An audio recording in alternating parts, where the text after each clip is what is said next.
you all for coming to this divine engagement once again this Sunday, where we have our divine meetings and we invite people out to come out and build and share their energy and their consciousness inside of what we're doing, and allow us to project this divine energy out to the cosmos, because this is our black media, our conscious media network that we're wholeheartedly distributing and putting this out to the people to kind of wake their minds up. This is what we're using this platform for, to get this consciousness to our people and begin to wake them up. This is our unified effort to distribute empowered knowledge, information, and consciousness to our people to affect their life and condition and their situation. So I first want to just thank people for being here, and let's just clap that we all got here and made out to this meeting this week. Now, the powerful thing about this is last week I had the flu. It lasted me for about 2 or 3 days. So I was extremely sick. So I consider that a near life and death experience for myself. So I'm grateful to be here speaking to people. I'm not taking these moments where the guys can come together and build for granted, because this is very important. I was watching the z.york DVD earlier, and you never know when someone will be there to speak and teach, at what time they'll be there and available to share the knowledge that they have, due to the nature, due to the white devil, due to whatever elements that exist. So every time I get up here and speak, I see this as a victory over all the challenges in the universe that want to suppress the black voice of the black God, and what we have to say in this time. And this media represents, these DVDs and this conscious represents the empowerment of our voice, not depending on these Europeans or whatever media institutions or whoever has to sign and co-sign what you can and can't say, what you can and can't do as a black God and who you are. This is an independent media. So every time I speak, this is a victory for black guys over all the challenges of life, not just the European, but any challenges that we might face that may try to, challenge our integrity and our determination and our determined effort to get this message out. So this meeting just represents, it's a lot more than just teaching. It's every time I get up here, it's victory over white supremacy completely. It's victory over the negative thoughts and the limited projections and the limitations of the mind of our people. Because some people say, well, them niggas are still over there doing that. They should have been took that down. I knew the CIA was gonna come and the white devil was gonna come and bring what they doing down there. Still at it. So we're proving them a lie.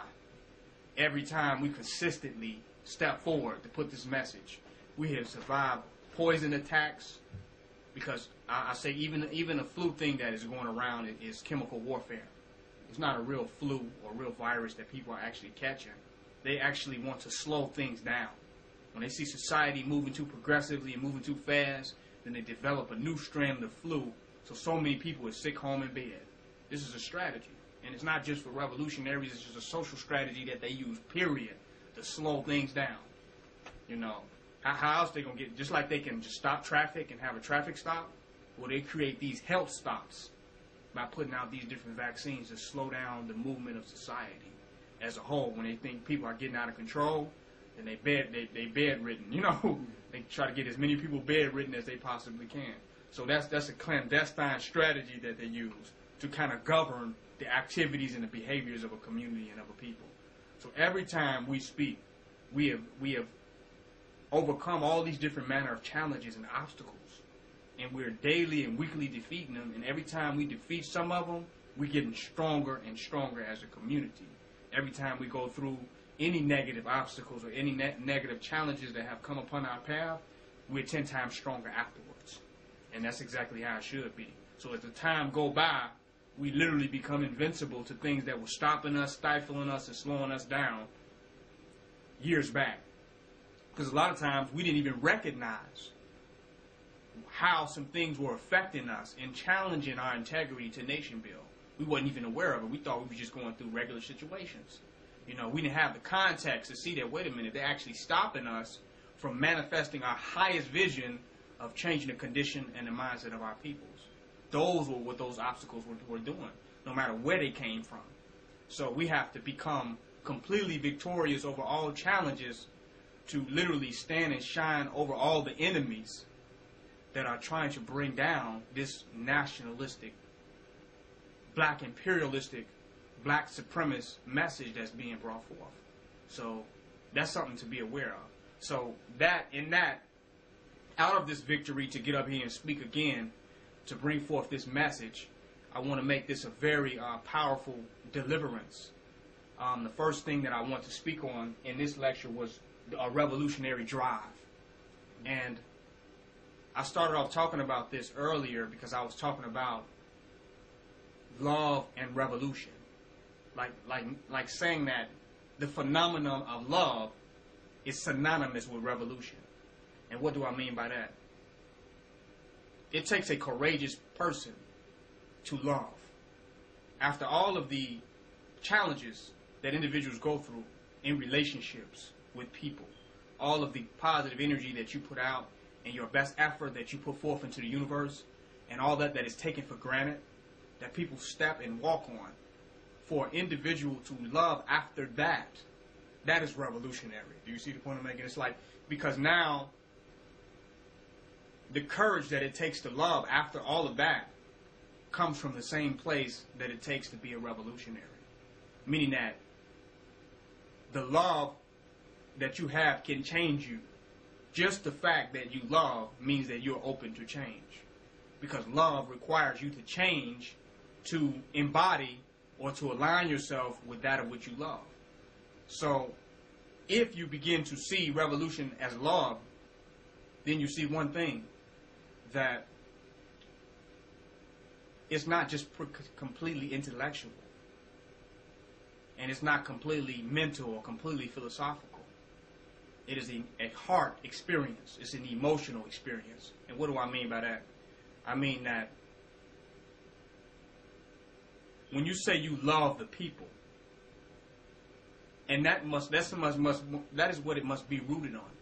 It's a love of self that is now seen in your people. So you see yourself in your people, and your love of self is now your love of your race, your love of your species, your love of your community, your love of your family, culture, nation.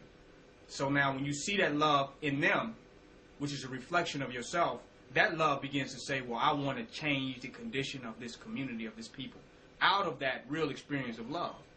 Now, intellectually, it may not sound logical. You know, a child is trapped in the bottom of a well. Logically, you feel if you go down there, you're going to get trapped down there with the baby. But the love of that child is your willingness to go to insurmountable circumstances to find a solution, to find a way. Now, many people that saying that there is no way that we can change the condition of our people, that we have already failed before we succeeded, and that the white man is superhuman, those people do not have love. Because when you have love, there's not a lot that a person can tell you. You know what I'm saying? It's not a lot that a person can say to you if your child is trapped in the bottom of the well. Well, you can't go down there. It's just over with. Just chalk it up for your baby. You see what I'm making? Chalk it up for your child, your only son. Chalk it up. You're not going to be able to get in that well and get him. If you go down there, you're going to be trapped. There's no way we're going to get down there. Now, a person who loves their progeny and their offspring cannot even begin to conceptualize that, even though it may sound rational. It sounds rational and very intellectually sophisticated that you cannot go down to the bottom of this well and get your child. But the average individual is not going to want to hear that because they have love. And out of the love, they begin to find a way where there was no way. They begin to develop a strategy where there appeared to be no strategy. They begin to develop energy where there was nothing but fatigue. They begin to develop a vision where there was nothing but discouragement. Do you see the point I'm making? Out of the love that they actually had and felt. So revolution requires that. Love. Because when you have a burning, sincere love for your people, it's not a lot that black, Negro, Uncle Tom people can tell you. It's not a lot that white devils can tell you. It's not a lot that fear-based people can tell you because the love is that strong. Now, without that love,